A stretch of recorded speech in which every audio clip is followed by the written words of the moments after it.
You know, it's funny. When I was first diagnosed with this, I remember laying in the hospital bed and my balance was so off. I just remember thinking that I probably would never ride a bike again.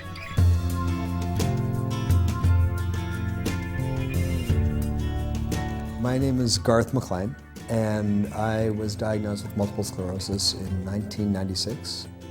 When I was diagnosed, rather than just taking that diagnosis and adopting kind of a victim mentality, it's like, okay, well, what can I actually do to help myself? When I started to lose feeling in the legs and the arms, well, it actually started in my right arm, and then it traveled to the other side, and then it spread to my legs, and it took over my torso, and then it went through my head and skull.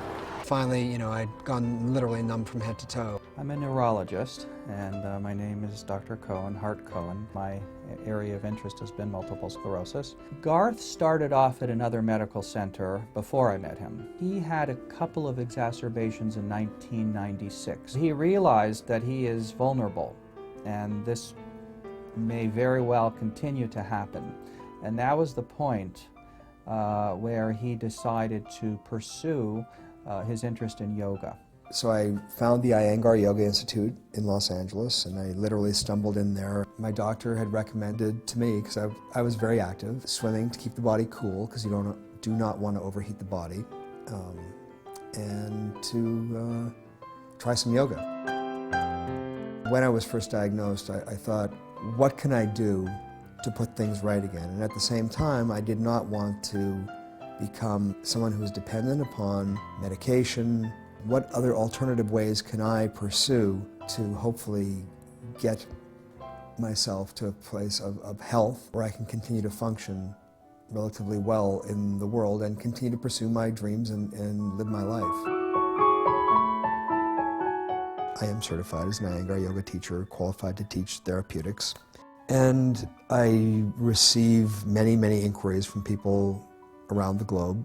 You would be working with people, and then I would share with them that I actually have MS.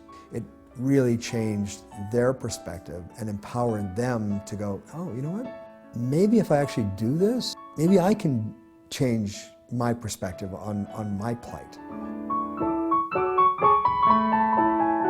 I was diagnosed with relapsing remitting multiple sclerosis. And just to identify what multiple sclerosis is that the immune system attacks the central nervous system.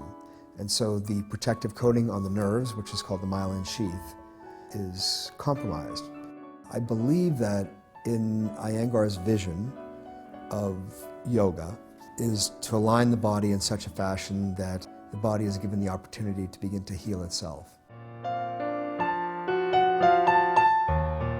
Seeing the tangible results of yoga really continued to inspire me, because of course the doctors are all saying, oh, you've got to go on the drugs. The side effects of the medicines were pretty debilitating, but the side effects of yoga have been pretty habilitating. This is always difficult for a physician when a patient chooses not to take the remedy that you've prescribed. Doctors should not have the arrogance to think that there's only one way for every patient, and that if they don't follow your instructions, they're necessarily doing the wrong thing. Well, do I want to start down that road with a dependency on medication for something that's not necessarily going to actually cure me? So we do have our recommendations. We do suggest what the best medical evidence is. But there are patients who will choose not to follow your remedy. And when I spoke to Iyengar, he said to me, and the words continue to resonate every day, and he said, every day you must walk that fine line between courage and caution. So you have to be courageous enough to take action, but cautious enough to respect what's going on in the body. I'm not discounting the medical community at all. I want that to be very clear. But it's like, let me embrace something that's been around a little bit longer and see what happens. I told him, look, if you want to go off the medicine, I do have discomfort with that, because I worry that you've removed from yourself the protection against more episodes. So you and I have to have a deal. And the deal is that you'll come and see me at least twice a year.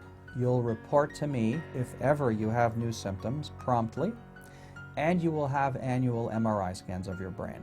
The last MRI that we looked at, which was taken in April 2009, and I met with Hart in May of 2009, he was looking at the MRI results and his words were, "This is remarkable." And I said, "Well, do you mind if I quote you on that?" You know, what comes up a lot with any kind of condition or situation, fear and doubt.